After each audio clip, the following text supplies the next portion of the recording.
The winter of 2005 had already left the small town of Willow Creek in a hush, the frost settling over streets that seemed frozen in time. For years, the disappearance of Clara Jensen, a bright and compassionate 27-year-old librarian, had haunted the town. Every time someone passed the old library where she worked, whispers of her sudden absence would drift through conversations, reminders of a mystery that no one had been able to solve. Her family, especially her younger sister Leela, had carried the weight of unanswered questions for years, moving cautiously through a life shadowed by the unknown. The local police had investigated thoroughly at the time, but as the days turned into weeks and the weeks into months, the trail had gone cold. Evidence had been scarce, leads thin, and witness memories faded, leaving a gaping hole in the community and in the hearts of those who loved her.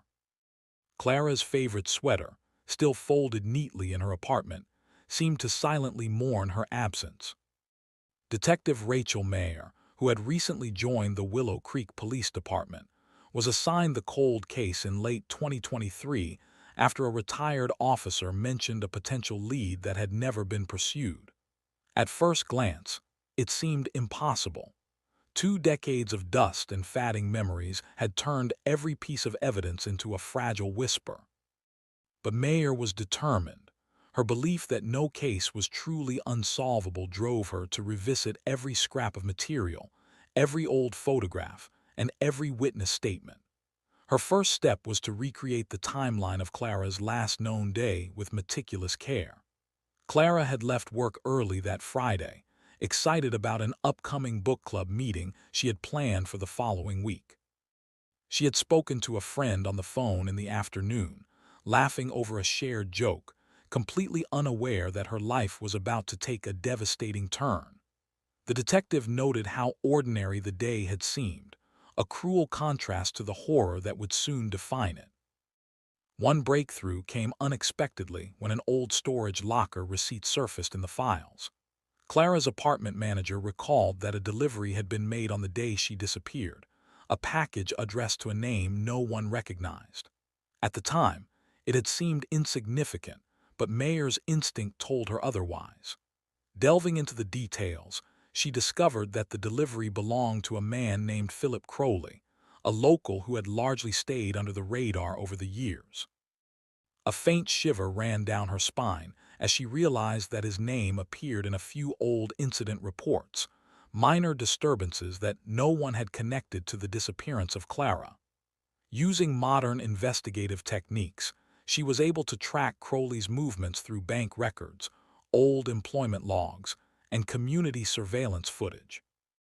Patterns began to emerge, painting a picture of a man whose proximity to Clara on the day of her disappearance had gone unnoticed in 2005, but was now impossible to ignore. The emotional toll on Clara's family was palpable when Mayer shared her progress. Leela, who had grown into a woman shaped by grief and resilience, felt a mixture of hope and apprehension. She had spent 2 decades imagining every possible scenario, fearing that the truth would either never come or be far worse than she could bear.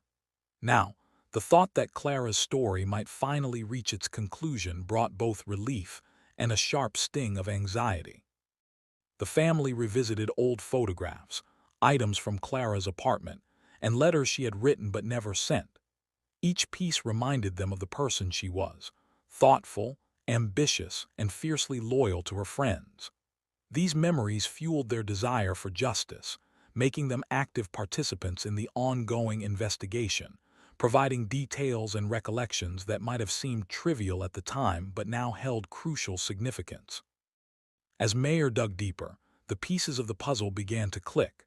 Fingerprints recovered from the storage locker and previously overlooked surfaces in Clara's apartment were finally matched using state-of-the-art technology. DNA samples collected from a discarded coffee cup at a local cafe connected Phillip Crowley to the case definitively. What had once been considered cold, almost hopeless evidence, now held undeniable proof.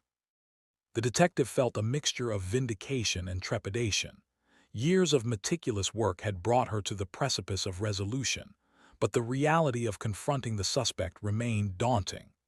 Crowley had maintained a low profile for years, blending into the small-town rhythm, but the slightest crack in his carefully constructed life was now enough to bring the truth to light.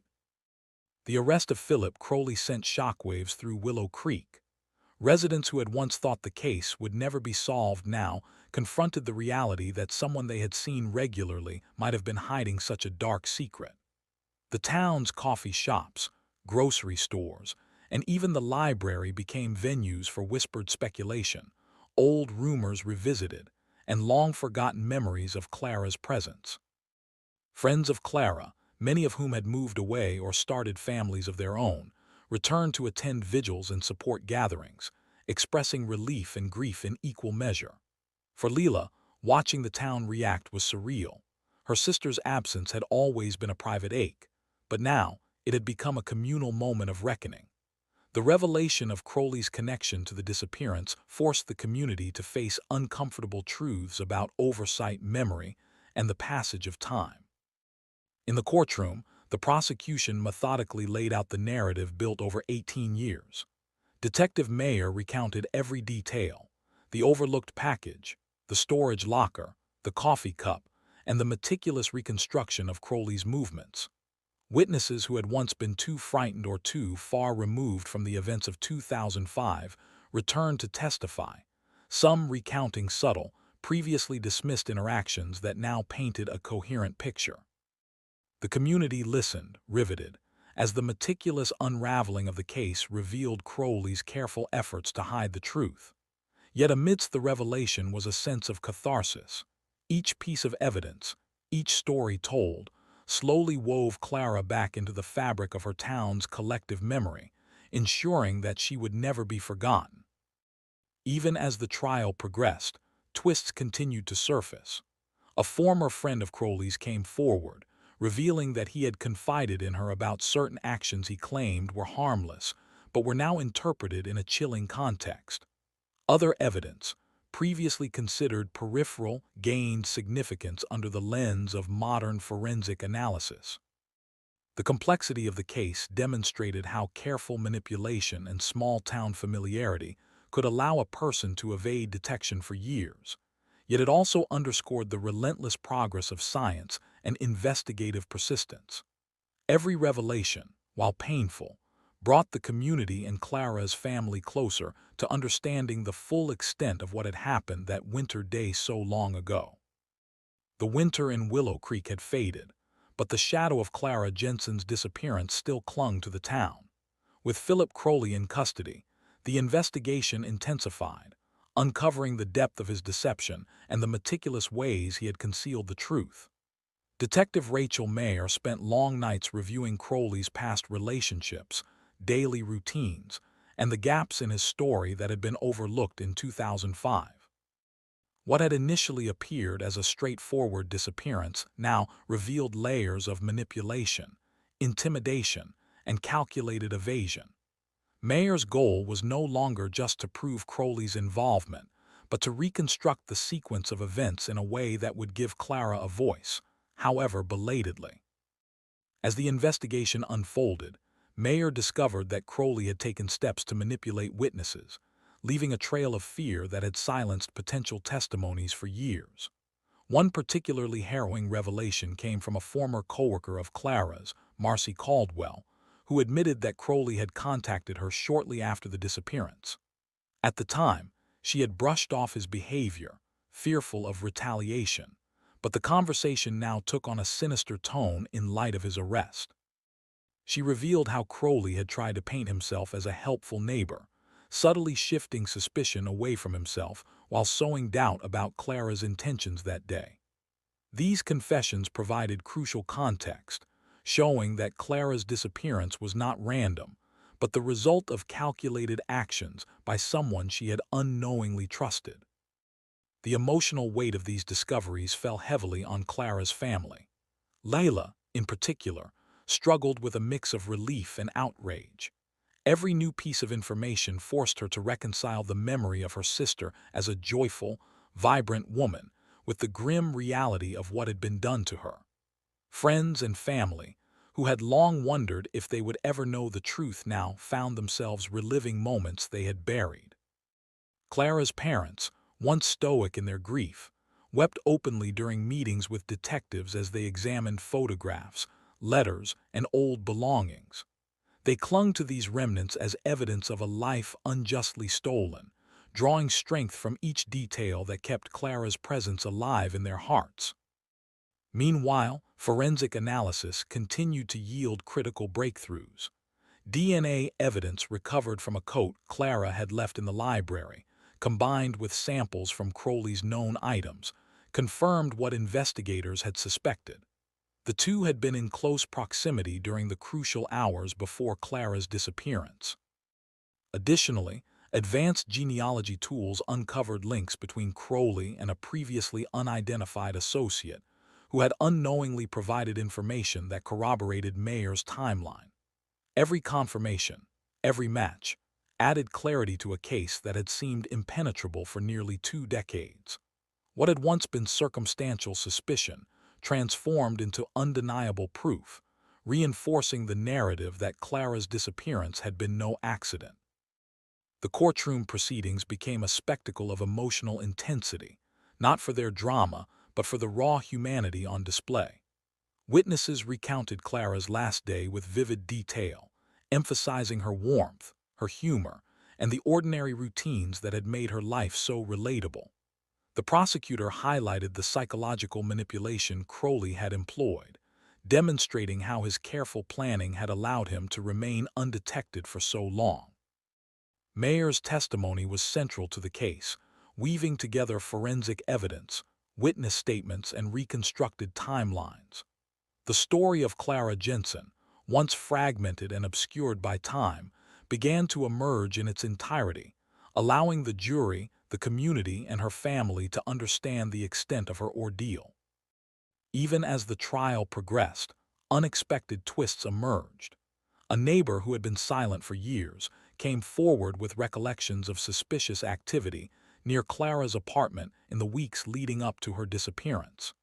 Initially dismissed as trivial, these observations now provided critical corroboration of Meyer's theory regarding Crowley's surveillance and manipulation of his environment. Another revelation came in the form of digital evidence from old computers and email accounts, showing attempts to erase or distort records that could have revealed motives or plans. The case demonstrated not only the ingenuity and ruthlessness of the perpetrator, but also the perseverance and resourcefulness of modern investigators armed with 21st-century technology.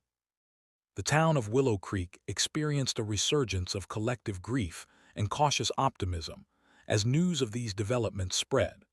For years, residents had accepted Clara's absence as a mystery that would never be solved, a silent ache they carried in the background of daily life. Now, they engaged in conversations that were equal parts sorrowful and relieved, processing the fact that the person responsible for a long-held fear had been identified and would be held accountable. Candlelight vigils, memorial services, and community gatherings honored Clara's memory, providing a space for shared mourning and acknowledgement of her impact on the town. Her story, once a cautionary tale whispered in hushed tones, became a testament to resilience, justice, and the enduring hope that truth can eventually surface. For Leela and Clara's parents, the trial offered a bittersweet closure. Each day in court allowed them to confront the reality of what had happened, to ask questions they had carried for 18 years, and to witness the accountability of someone who had caused them immeasurable pain. Leela often reflected on how her sister's life had been defined not just by the tragedy, but by the strength and generosity she had shown in the years she had lived. Remembering Clara's laughter, her passion for literature, and her unwavering kindness became a source of solace amidst the anguish of reliving the case.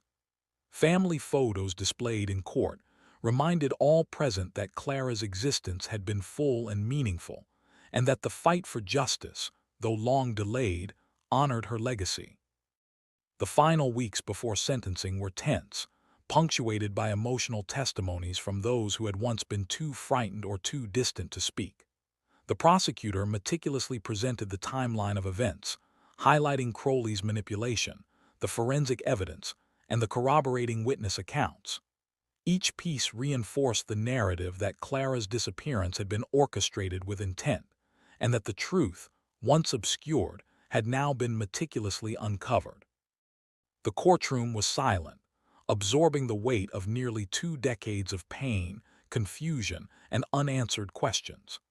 As the evidence piled up, the enormity of the resolution began to settle in, providing a sense of justice that the community had yearned for since that cold winter day in 2005.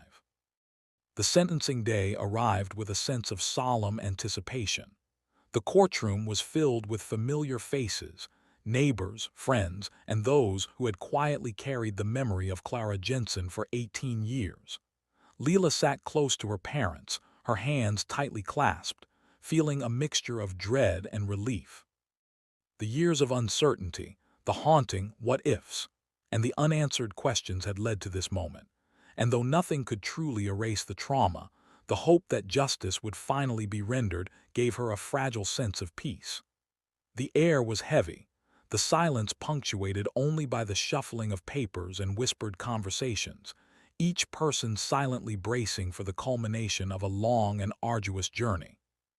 Detective Rachel Meyer took her seat with the quiet authority of someone who had been intimately involved in the painstaking process of piecing the puzzle together.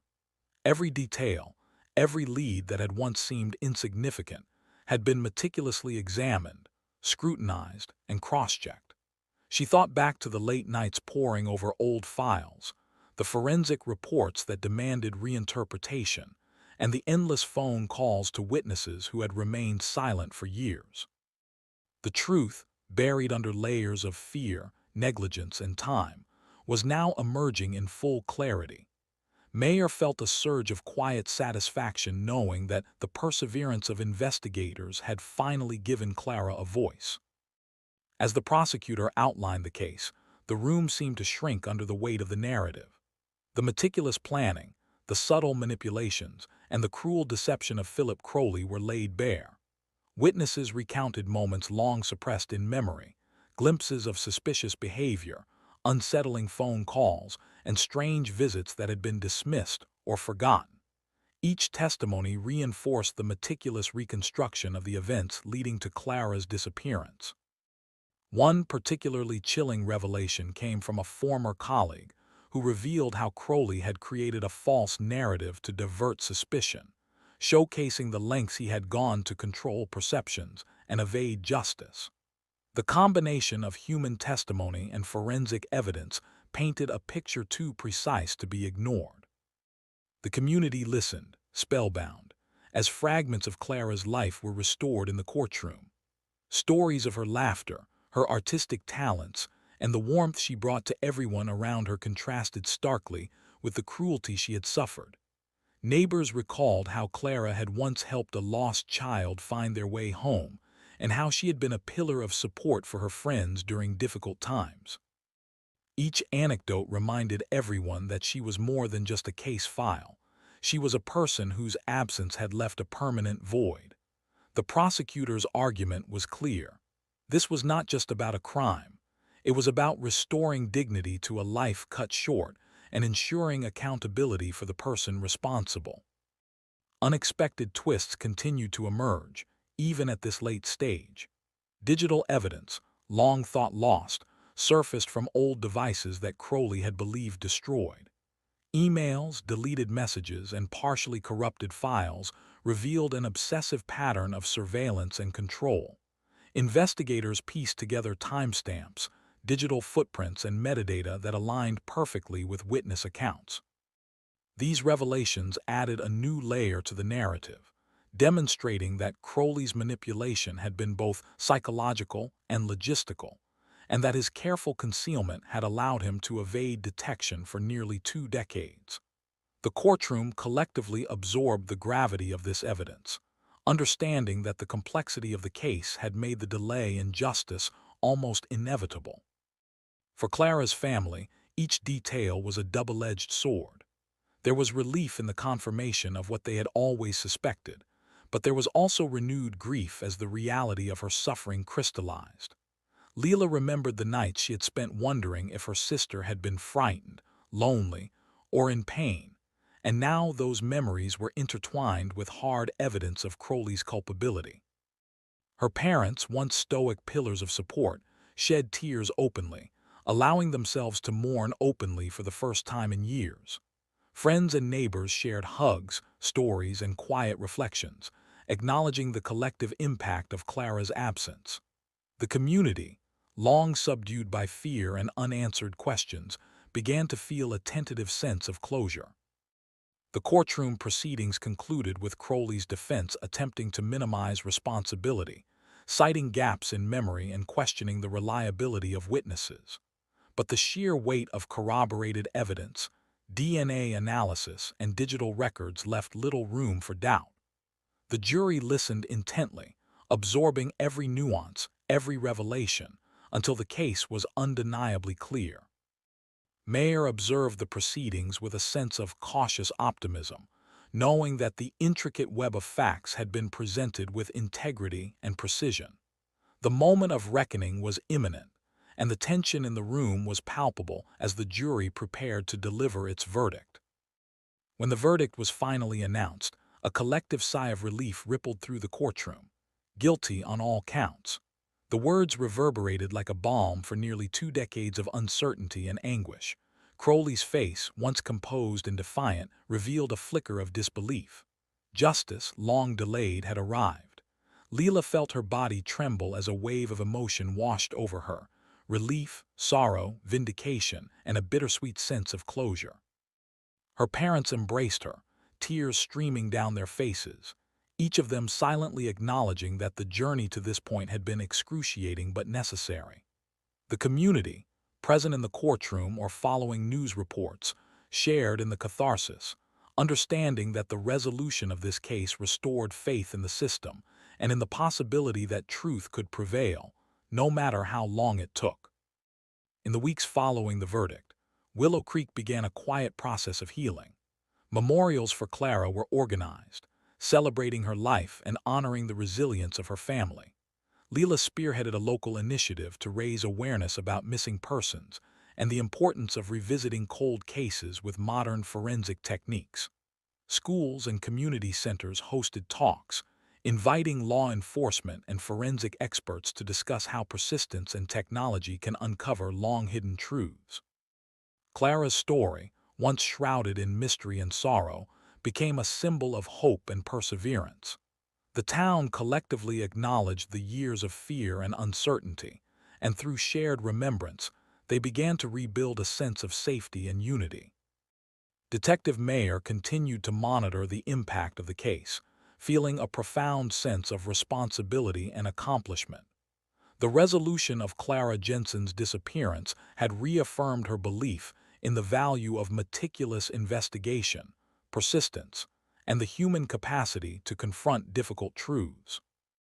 She reflected on the courage of witnesses who had spoken after years of silence, the dedication of forensic teams who re-examined evidence with fresh eyes, and the resilience of a family that had refused to give up. Clara's life, though tragically cut short, had ultimately been honored through the tireless pursuit of justice. In the end, the story of Willow Creek was forever changed. The town, once overshadowed by fear and uncertainty, found solace in the knowledge that truth, though delayed, had prevailed. Clara Jensen's name, once whispered with sorrow and doubt, became synonymous with resilience, remembrance, and the enduring power of justice. Leela and her family continued to live with the memory of Clara, carrying her spirit in their hearts, while the community, strengthened by shared grief and ultimate closure, moved forward with a renewed sense of connection, vigilance, and hope that no secret could remain buried forever.